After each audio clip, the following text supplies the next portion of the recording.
Cher peuple de Dieu, bonjour.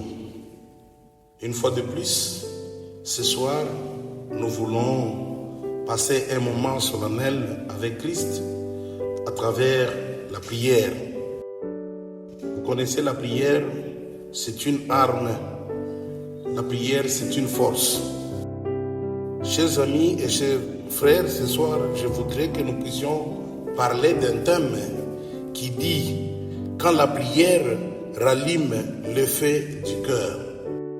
Et cela, c'est dans les livres de 1 Thessaloniciens, chapitre 5, au 17e verset. La Bible dit ceci, « Priez sans cesse ». Ça, c'est une instruction que le Seigneur nous a donnée. Priez sans cesse. Ça veut dire prier à tout le temps, prier à chaque moment, prier à chaque occasion, priez partout où vous êtes. Bien des gens dans ce monde, le Seigneur nous a donné de l'occasion, mais en un certain moment, nous sommes en train de parcourir un danger. Ce danger n'est pas la persécution, ce danger, c'est le désintérêt à la prière. Les gens peuvent prêcher, les gens peuvent organiser les histoires, les gens peuvent faire tout ce qu'ils peuvent faire, mais vous trouvez que la personne se trouve dans un désintérêt à la prière. Et quand on se désintéresse à la prière, cela crée déjà un manquement. Mais pourquoi devons-nous prier? La prière, c'est une source d'eau vive. Lorsque un membre cesse de prier, il quitte immédiatement l'église, mais il commence à dessécher intérieurement.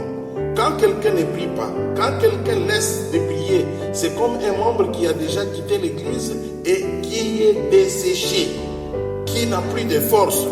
Pourquoi les membres doivent se désintéresser de la prière? Les membres se désintéressent à la prière suite à la routine spirituelle. Les mêmes programmes, la prière qui ne change pas, les mêmes mots, la prière qui devient automatiquement mécanique. Même la sœur Hélène G. White nous conseille, nous dit que la prière est l'ouverture du cœur à Dieu comme à un ami. Donc quand nous prions, nous devons avoir des mots, nous devons changer, nous ne pouvons pas utiliser les mêmes mots, les mêmes formulations.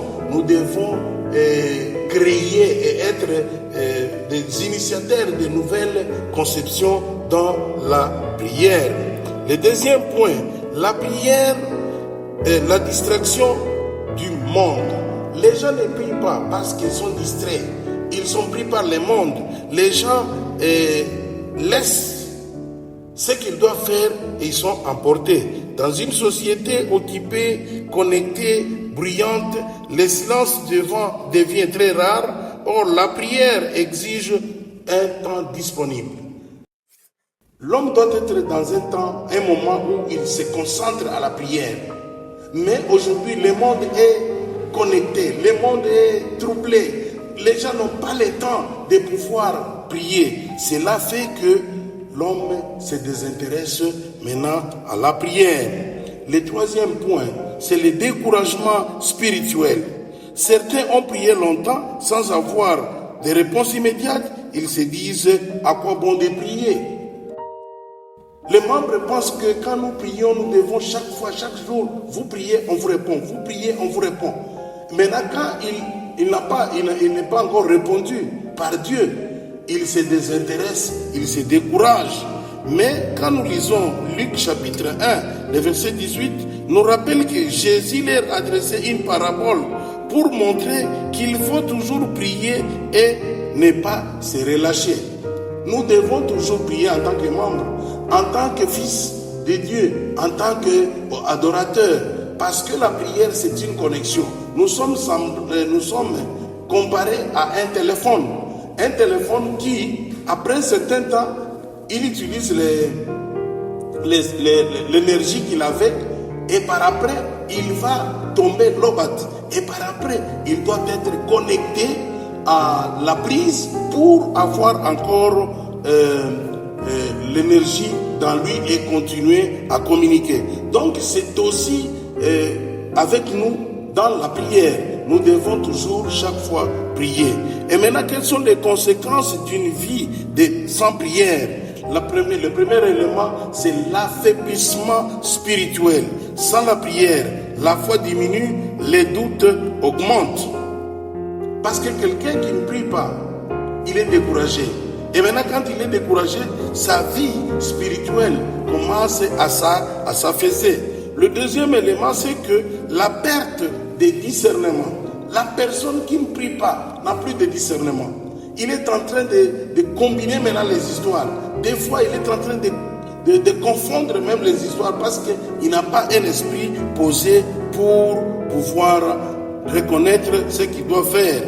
Quand on ne prie pas, on ne distingue plus clairement la voix de Dieu. Mais quand on prie, on distingue la voix de Dieu. Le troisième point, c'est le refroidissement de l'amour. Moins on prie, moins on aime. Moins on aime, plus qu'on critique. Vous allez voir que quelqu'un qui ne prie plus, il commence par avoir des doutes, il commence par ne pas aimer les autres et par après, il commence même par critiquer. Ah, qu'est-ce qu'ils font? On a prié pendant beaucoup de temps. Qu'est-ce qui a déjà été arrivé? Mais le Seigneur Christ nous rappelle toujours, il nous dit, la prière fervente du juste a une grande efficacité. Nous devons prier. Nous devons prier parce que nos prières sont d'une grande importance. La prière que nous faisons pour les autres, la prière que nous faisons pour nous-mêmes, la prière que nous faisons pour l'Église, cela édifie l'Église et donne la chance à l'Église de pouvoir progresser. Sans ferveur, l'Église devient une institution froide.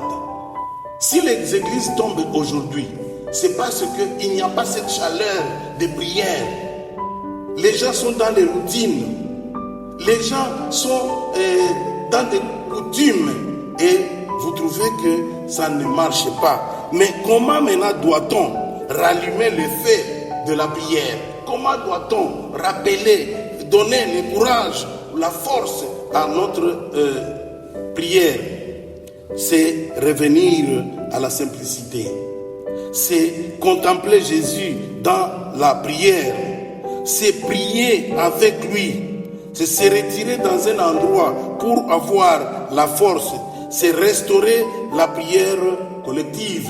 C'est pourquoi les églises nous demandent d'avoir des prières collectives où nous devons prier tous ensemble les uns pour les autres.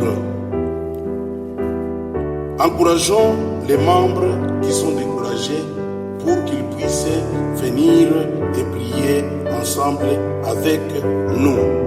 L'Église n'a pas besoin de plus de programmes, elle a besoin de plus de prières. Revenons à la prière parce que la prière est une arme et parce que la prière est d'une grande importance dans la vie de nous tous chrétiens. Que le Seigneur vous bénisse ce soir, que nous puissions revenir et que nous puissions continuer de prier pour nous renforcer.